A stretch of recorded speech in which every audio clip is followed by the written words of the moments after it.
Whether it's the water quality of the region's rivers and lakes or the amount of rainfall that fell in your backyard, there is a wide variety of data available at your fingertips. Today, we're talking about data.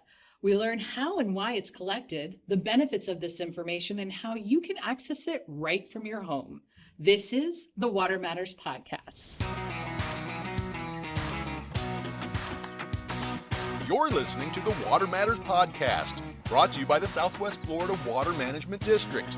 We answer your most popular questions about the work we do and services we offer, including new projects, springs protection, water conservation efforts, and more. Learn about the many ways we serve the community and protect your water resources. Welcome to this episode of the Water Matters Podcast. I'm your host, Michelle Sager, and today I'm joined by Robin Spidell, a professional geologist who works in our Data Collection Bureau. He's the perfect guest today because Robin collects and evaluates all types of data here at the district. Welcome, Robin. Thank you for having me. So, Robin, tell us a little bit about your job and what you do here at the district. Well, Michelle, as you mentioned, I'm the professional geologist for the Water Quality Monitoring Program here at the district. And what I do is I oversee our groundwater and springs monitoring networks. And explain why the district collects this data and the benefits of collecting it. Well, there are multiple uses for the data that the district internally uses, but we also use it for the purpose of public curiosity, as well as schools, municipalities, and universities.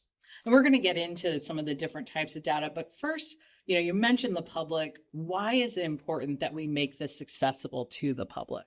Well, for one, we want to be transparent with our data. And it's also important because this data is collected using taxpayer dollars. So there's all kinds of data that we collect. In your opinion, though, what is some of the most popular data that people are looking for on our website?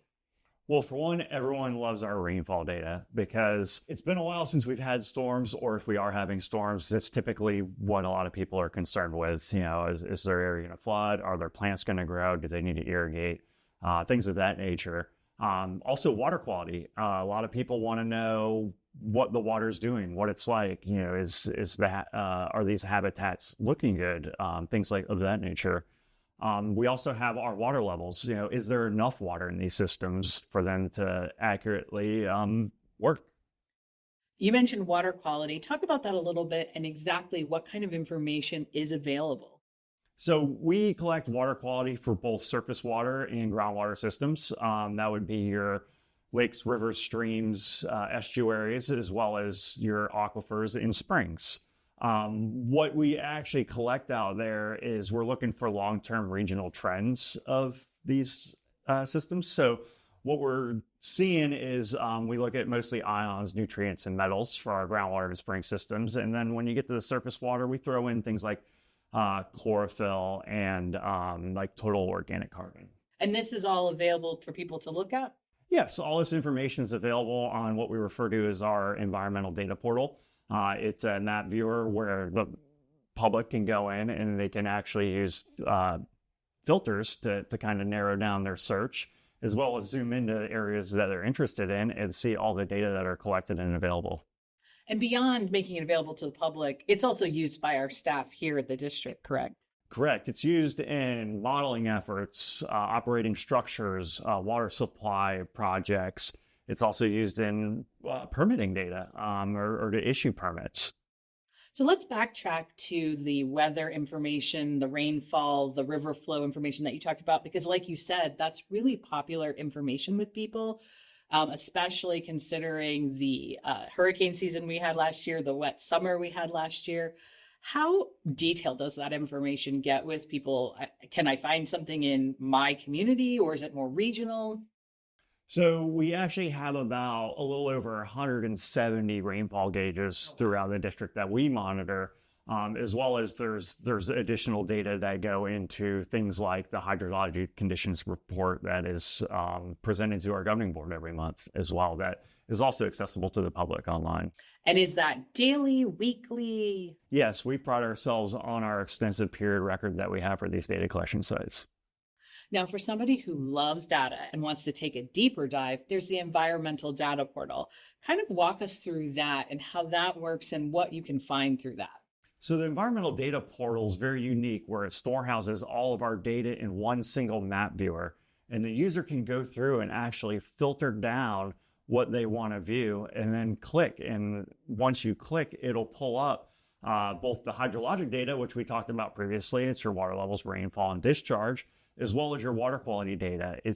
Will create a graph, or you can view it in a table format, as well as download it if you so choose. It's great that there's so much information out there that people can kind of go look for themselves and see what's happening in our waterways. So besides the data portal, are there any other sections that you would recommend people check out? Well, I would check out the geohydrologic data section. They're the ones who do our exploratory analysis prior to any monitoring wells get drilled. And what they do is they look at how the aquifers respond to water moving through the rock. And why would I, as a member of the public, be interested in that? Well, for one, it shows you what formations that even your own private well could have been drilled into, as well as how that water moves throughout the rock. There are certain formations that don't allow as much water as others, and that's why they're a little more restricted when it comes to permitting. That's really interesting, because I don't think necessarily people always think about the rock and the land when it comes to water, but that is a key part of this process.